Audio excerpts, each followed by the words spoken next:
Welcome back to another technical deep dive here in the debug zone. Today, we're tackling a big question and breaking it down with insights from other users. Hopefully, this clears up some misconceptions and helps you get the answer you need.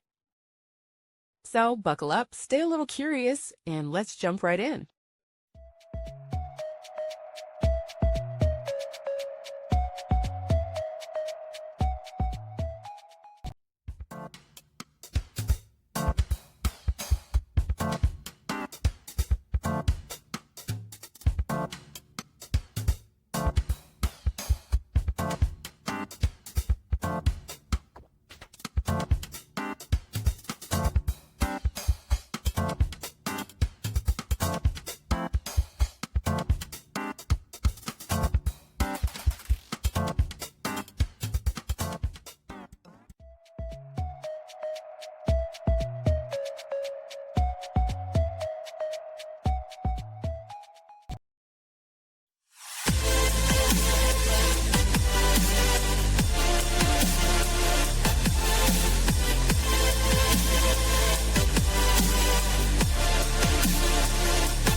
And that's a wrap.